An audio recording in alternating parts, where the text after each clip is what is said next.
Thank you, Minister. And I know some of my questions now have been answered, but even there recently, and I know, Minister, you spoke about GDPR, I've heard from people who have sought access to information under Article 15, but have been denied that access because they are not identified as the data subject. And even if records relating to a person's mother and father are not available because the person isn't identified in those records, then, Minister, it kind of nearly makes it, I'm not saying a mockery, but the tracing aspect of it, from my point of view and from people I've been talking to, it doesn't kind of make sense to me.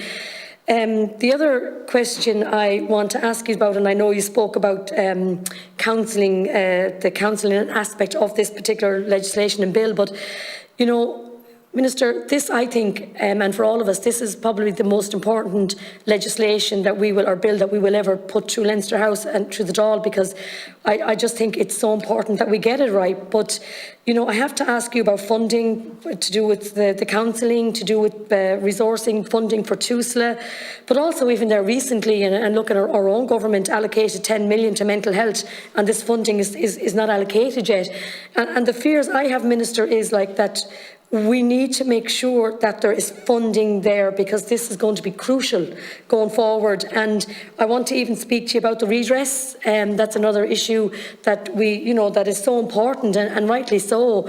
And I think even last week, I know yourself, the redress scheme details were to be shared only with the stakeholders, but the information was made available to the newspaper. And, I think some of the they weren't happy about this. So, that's another issue where we have to make sure that, this is, there's so much hurt. There has been so much, I suppose, anger in the community, and, so many people's lives have been affected from this. So we have to make sure, Minister, that we get this legislation right, that this bill is right, but also funding will play a big part of this. And, people are not getting any younger anymore, and we need to see when this bill, what is the timescale, Minister? The main question I have to ask you today is, what is the timescale for this bill? Because we can't, I know there's been different bills that have come through the Dáil, and we would have seen other parties bring in bills and that, but I think, and just from talking to different people in different families, that we've got to make sure that we get this timescale done and get this legislation through the House as soon as possible. So maybe you might come back to me on them. And thank you again, Minister. Minister, there's 4 minutes in this section. Thanks. Thanks, Chair. In terms of timescale, Deputy, look, I suppose right now, that part of it is over to yourselves in terms of, I know you're giving this the very detailed scrutiny it needs. As soon as you've completed that, and as soon as you've sent your report on to me, you've my absolute commitment that I'll work with the Attorney General, with the Office of Parliamentary Counsel, to get amendments made and get it into the Oireachtas as quickly as possible. I think there's a unanimity across all parties and independents that we need to do this as quickly as possible, and that remains my absolute intention. In terms of redress, there has been speculation in recent weeks. I contacted survivors last week and informed them that I'll be bringing the redress proposals to Cabinet in early October, and as soon as they're okayed by Cabinet, I'll inform survivors, and that remains the case.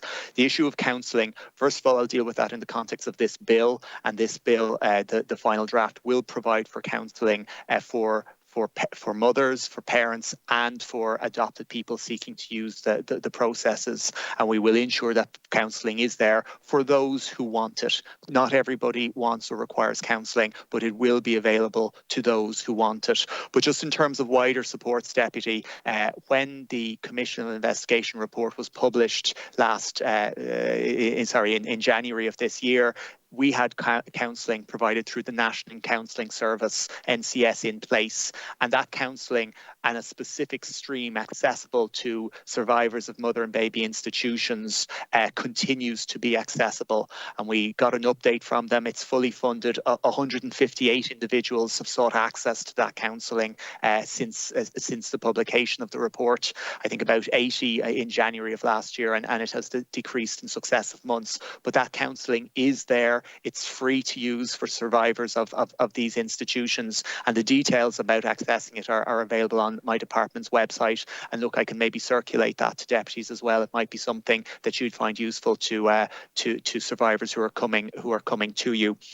In terms then of the first issue you led with, people being unable to use Article 15 because they're not the data subject. This is another of the huge complications that are created by the issue of illegal birth registration, where people's incorrect details were inserted on their birth certificate.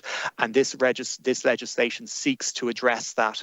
And it's very clear that people who are who we have confirmed were subject to an illegal birth registration, but also people who have reasonable grounds to suspect that they were subject to of an illegal birth registration. They'll be able to use the processes in this legislation to get access to their information, to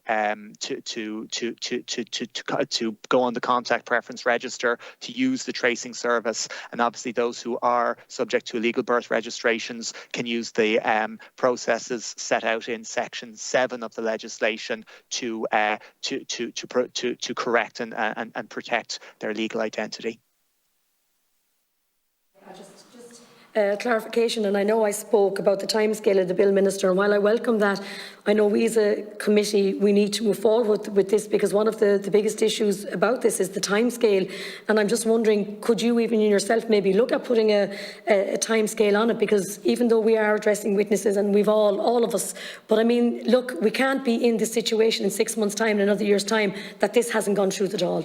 So I would ask you that this be a priority, and I know from our committee's point of view, we are making it priority, and we will. So that's all I ask, that we get it through as quick as possible, and that's a commitment I know we have on this committee have done.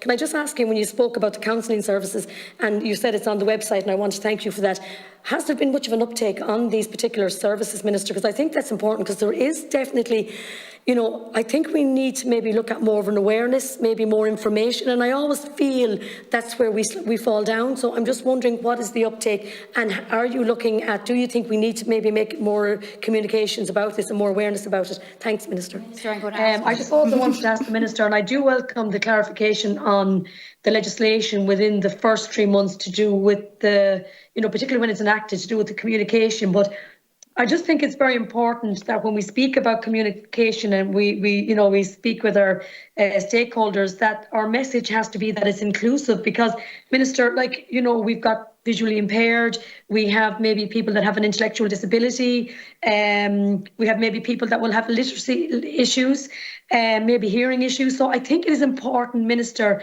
that our communication and our awareness there is really important. And I would ask you that it would be very inclusive.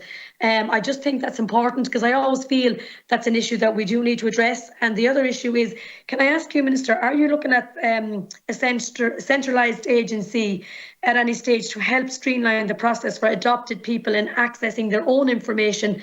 And if you are, what would it look like? Thank you. Thanks, Deputy Minister.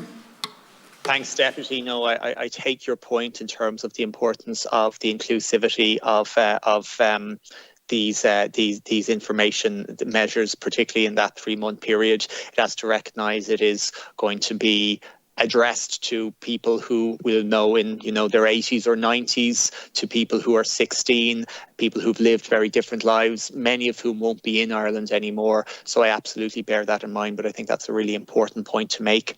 In terms of the centralised agency, as you know, last October, and again repeated in the action plan, there is a commitment to a records and memorial centre. This is a venue where we can draw together institutional archives of industrial schools, of mother and baby institutions, of Magdalen laundries, and bring them together so they can be accessed, whether it's by researchers, whether it's by individuals looking for access to their own file, or that where they can be accessed in terms of, I suppose, and explaining this very dark part of our country's history. So look, work is beginning on that process, and I hope in the next number of weeks to be able to announce something clearer in terms of how that particular commitment within our action plan can be realised.